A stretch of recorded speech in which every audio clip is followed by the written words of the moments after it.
Space games are continuing to rise in popularity. Not only are there a whole bunch of games from large studios, but there continues to be a supply of space games from smaller indie studios. In this video, I take a look at some of these new titles, as well as existing titles with upcoming updates from indie studios that will be well worth checking out in 2021. And for that list of space games from larger studios, do check out my previous video. Dual Universe released into beta on the 27th of August 2020, fully opening the massive open-world sandbox game to the public for the first time. Taking place on a single server world, players can gather a variety of resources and use these to build pretty much anything they can imagine, from spaceships to bases and even entire cities. This is all set against a tapestry of a living economy and a background of war and conflict as players seek to dominate. The game then is very much player versus player driven, however there are safe zones where players can keep away from PvP if they would rather choose that option. The game world allows players to seamlessly travel between planets by flying through the void of space. In total there are currently 13 planets in addition to a few moons. With the game still in early phases of beta, there's much more to come in 2021, with developers NovaQuark also eyeing this year as a potential release date. The quirky Starpoint Gemini 3 has perhaps one of the most surreal sci-fi stories of any space game currently available. This single-player space opera is filled with cheesy characters and dialogue, set against a backdrop of intrigue. After a period of early access, the game fully launched on the PC in October of 2020, and the game is set to release onto Xbox One in the first quarter of 2021. In Starpoint Gemini 3 then, players will explore space as well as a variety of planetary surfaces and space stations. Stepping into the shoes of Captain Jonathan Bold, a guy every bit as cliche-filled and egotistical as Zap Brannigan, players can upgrade their ship, get involved in dogfights and earn a living. The game is very much story-driven and overall fairly linear, so quite a departure from many of the space games in this video. Those who played any of the popular games in the mid to late 90s will definitely see the inspiration here. Building in space has definitely become an extremely popular genre. Starbase is another title then that seeks to push the boundaries of what is possible. Currently in alpha, the game will soon be available to all players when it launches into early access in the first quarter of 2021. Unlike Dual Universe, Starbase is set exclusively in space, with a focus on building vast stations and empires. As with other games in the genre, players are able to craft spaceships, bases and many other things besides. The game features a fully driven player economy, along with a huge scope for players to build some extremely complex constructs. Combine this with Starbase's in-game programming language, which can be used to customize player creations, and there's room for huge potential. Definitely one to keep an eye on then.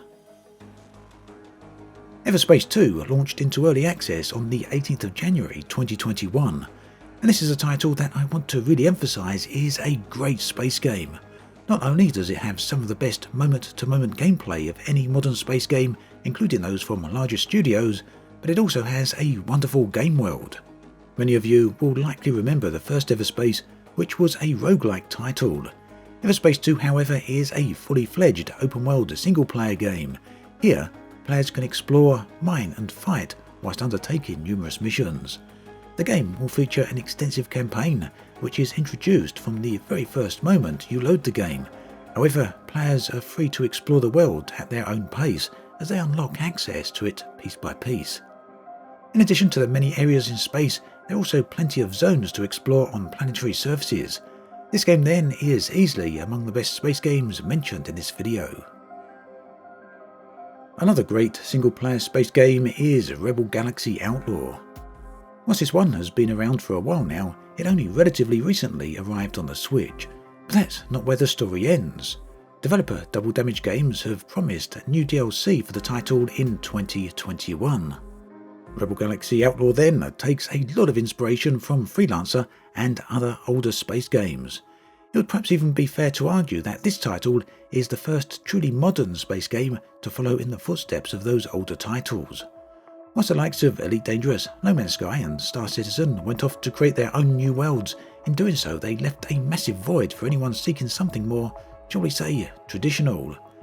Essentially then, players are free to explore, fight and trade whilst following the single-player campaign. A very nice title, with hopefully some interesting updates coming in 2021. Star Citizen remains a mystery to many. Is it a AAA title? Well, according to CIG and the game's budget, yes. But CIG have never yet released a game, so technically they are still very much an indie studio. Star Citizen then could perhaps be considered the first indie title with a $300 million budget. As for the game itself, it's easily one of, if not the best looking space game out there. The ships are stunning, the planets are gorgeous, the ambitions for gameplay are truly unrivaled, yet it still remains bug-ridden with huge problems. Public opinion on the title remains extremely divided, and while some people will tell you they can play for hours at a time without any incidents, many more will tell you it's impossible to play for any length of time. 30k errors and crashes are so common that they're now a meme. The popularity of Star Citizen is often unfairly measured by the amount of money it has generated. In fact, it seems for the media in general, they are unable to mention Star Citizen without also mentioning its funding. Fortunately then, in December, CIG revealed the player-based statistics in a letter from Chris Roberts. It said the total playtime in 2020 was nearly 27 million hours, which calculates roughly to an average of 3,100 concurrent players per hour. This then definitely gives us an indication on the numbers of people that actively play Star Citizen. Meanwhile, where this game heads in 2021 is also a mystery. The official roadmap from developers CIG is still only partially complete, with many features still missing. Information on the development of key technologies such as server meshing remains largely in limbo. Star Citizen then, as in every year since 2012, is a title whose development is extremely interesting to follow. Whilst it remains in some sort of perpetual early access playable now pre-alpha, its current status as an experience is very difficult to quantify.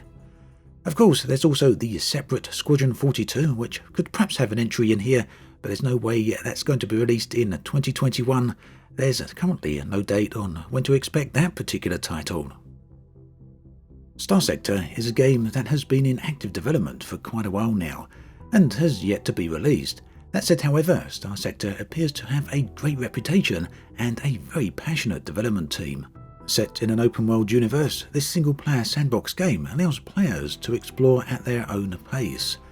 As they take control of a fleet of ships from the command of their flagship, an element of personality has also been injected into the fleet, as officers in charge of each ship have their own characteristics. This setup makes for what looks to be an interesting combat, as players directly control their own flagship, whilst at the same time issuing commands to their fleet. As your fleet grows, you can progress through your career, and this means the game will become ever more strategic.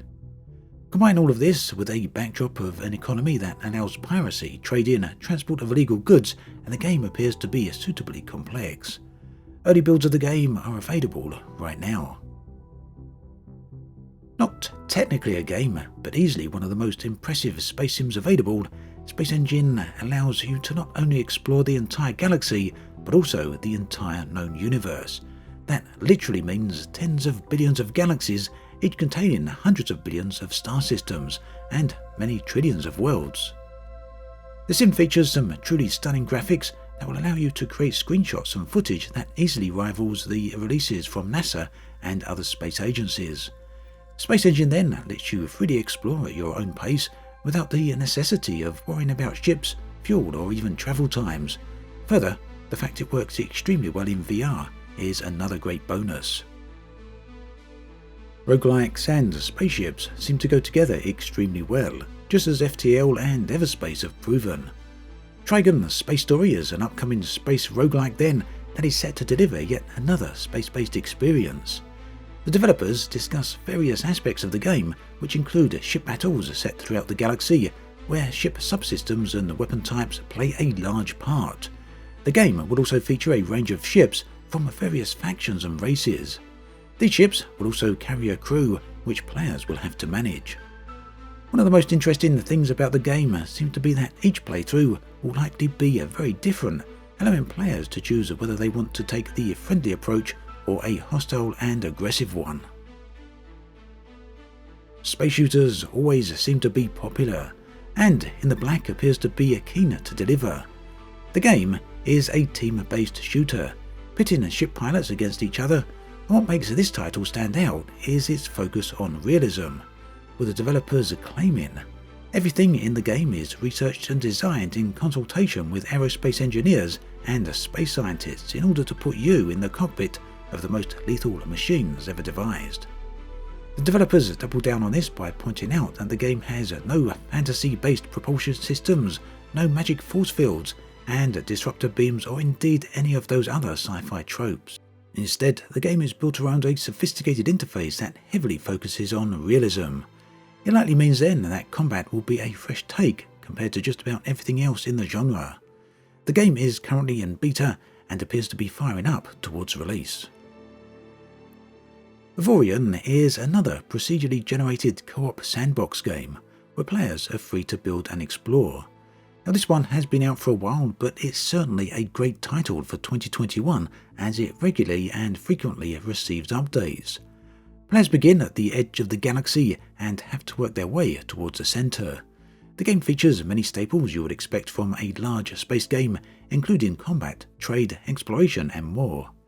The unique twist for this title is that players have to create and build their own ship, and with little to no restrictions on the complexity of this, there's some truly interesting results. That then brings us to an end of this video. As always, thanks for watching, and I'll catch you guys and girls next time.